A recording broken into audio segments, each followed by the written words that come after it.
first things first, nobody needed this adaptation. It's not like Love in the Air Thailand was done a decade ago.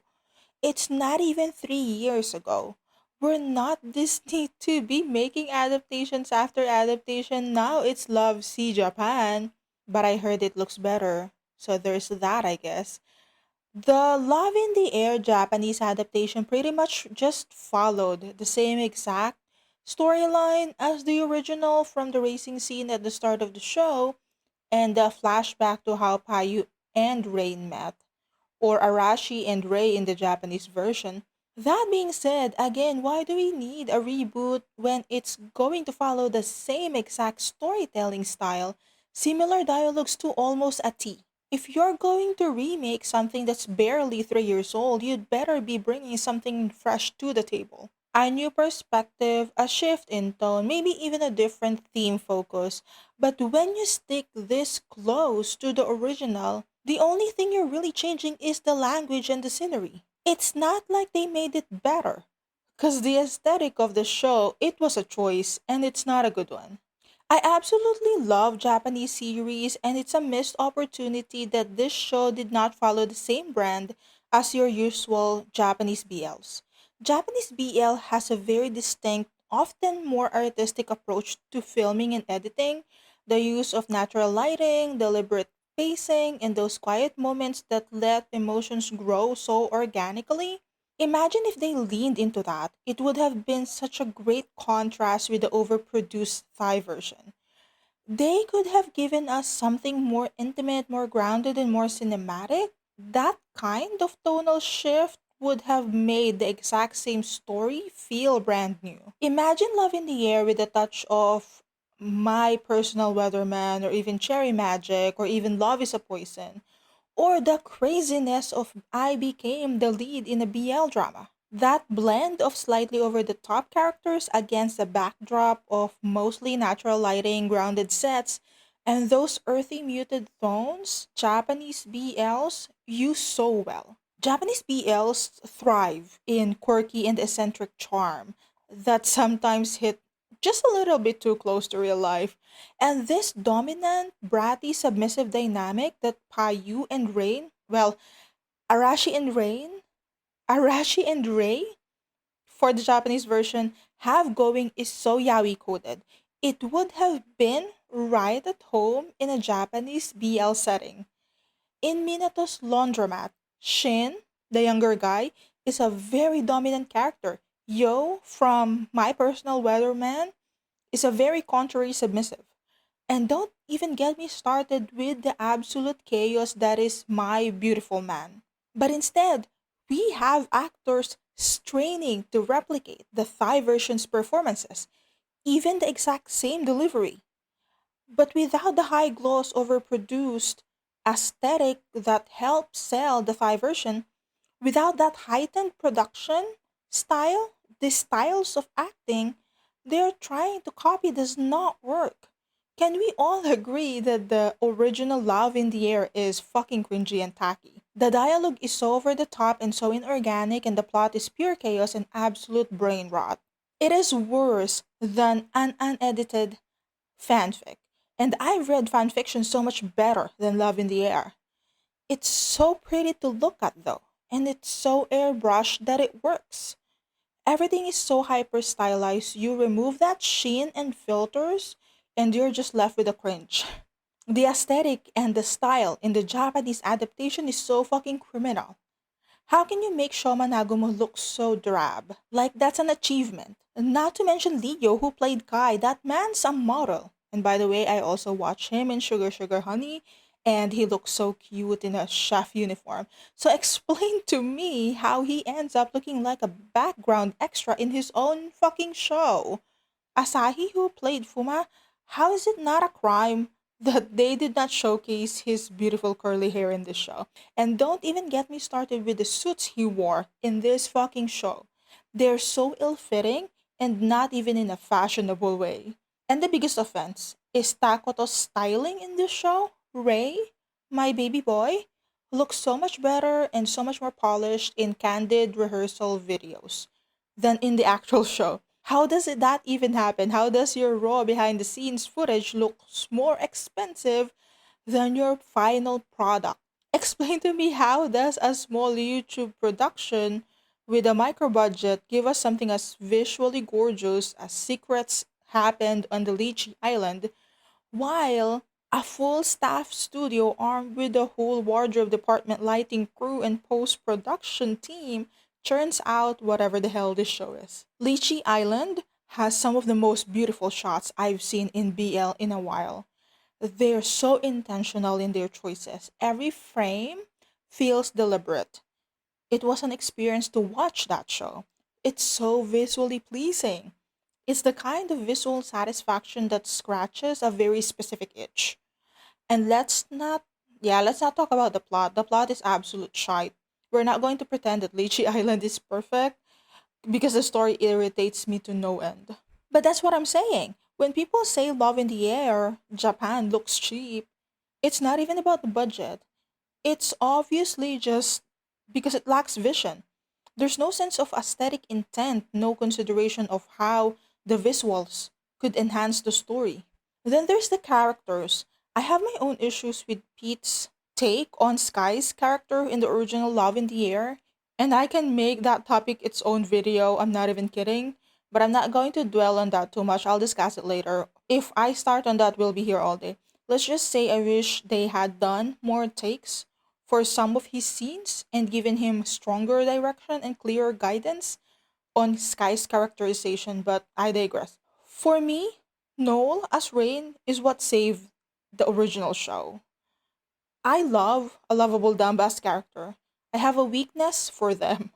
I love seeing them fumble about and mess things up and just absolutely ruin their own lives.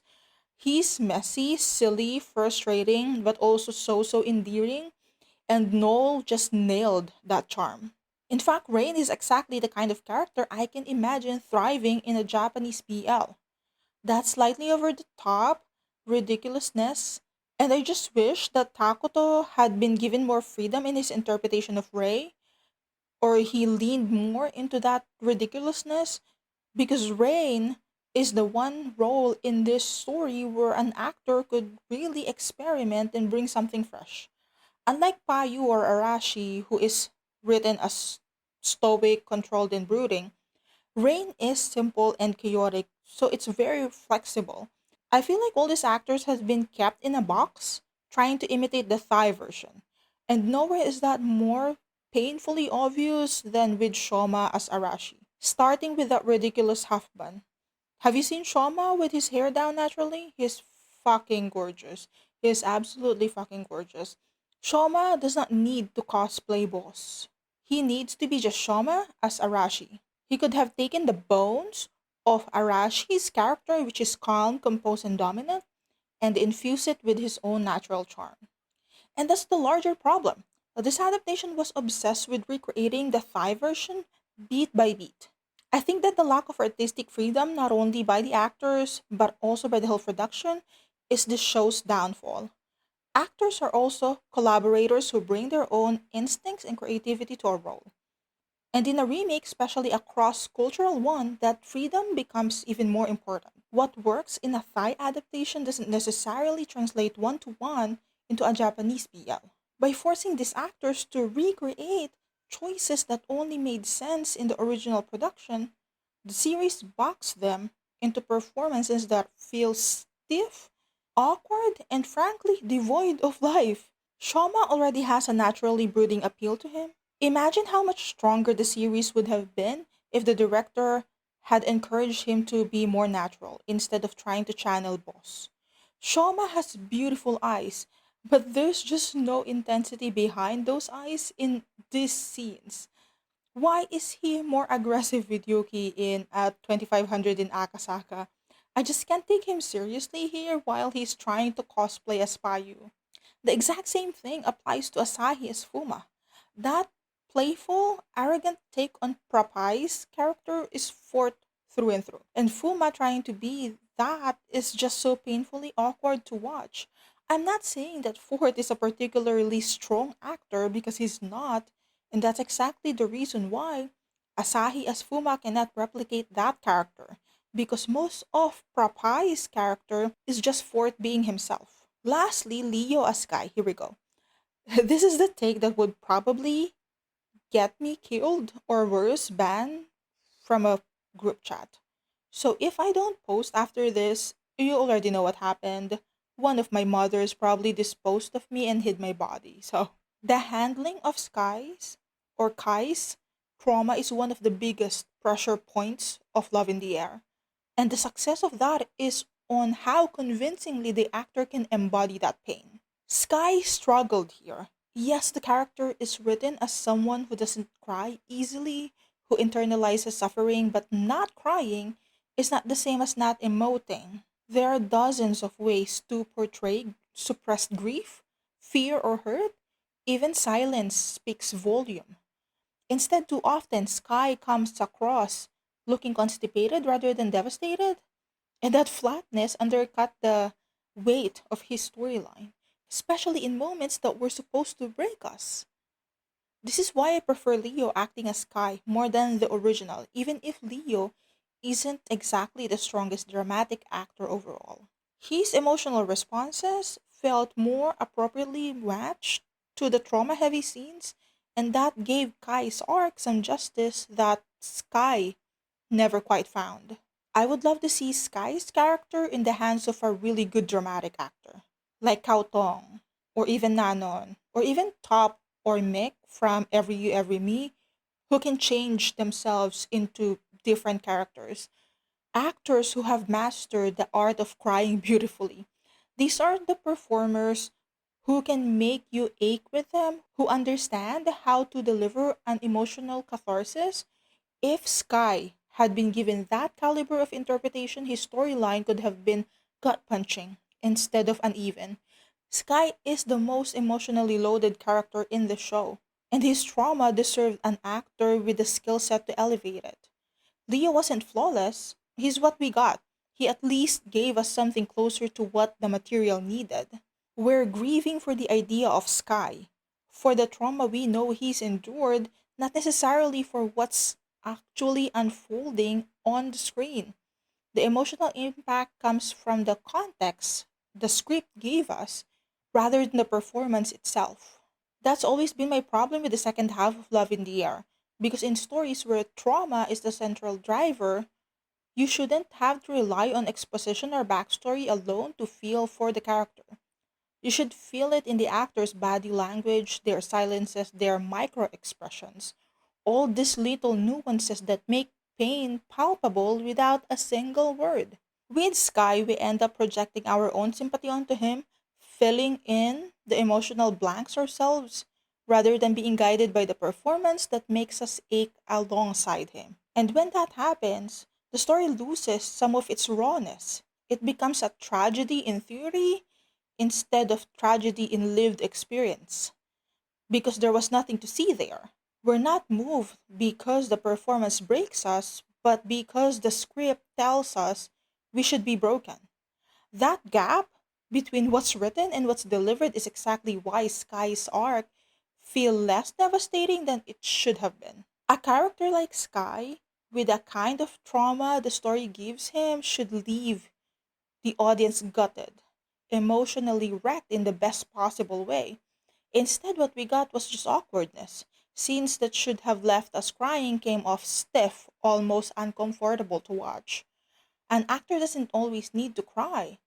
Grief can be quiet and restrained, but the audience has to feel that heaviness in the silence, in the lingering looks, even in the simple intake of breath and in hesitations. Unfortunately, that's a skill set not every actor has. So whether or not Leo is perfect for the job as Kai, he still managed to give Kai a believable emotional core, something that for me felt more aligned with the character. I'm going to stop harping on that. I think I've said enough. We're moving on. Chemistry is everything in BL. You can have a nonsensical plot, but with great chemistry of the leads, you can sell it. That's why the original Love in the Air worked despite being so tacky. Because Boss Noel and Fort Pete sold it to us and made it work. I would kill to see the chemistry reads for the Japanese cast because obviously Clearly, something did not translate from the audition to the final product because Fuma and Kai had zero tension whatsoever on the screen. And Arashi and Ray fared slightly better, but let's be real, I am biased because it's trauma and because I love the behind the scenes of them. But cute behind the scenes aside, they are just not enough to save lifeless on screen dynamic. Chemistry should have been the number one casting priority in this show. It's literally the main draw of the original. I am looking forward to seeing Shoma in the season 2 of at 2500 Akasaka because I wish his character will get together with Takuma's character, that guy from Depth of Field. I am so looking forward to that. So tell me what you think. Did you watch the Japanese adaptation of Love in the Air? Did you actually like it? Comment down below. Don't forget to check my other reviews. Drink your water, stay hydrated. Bye bye.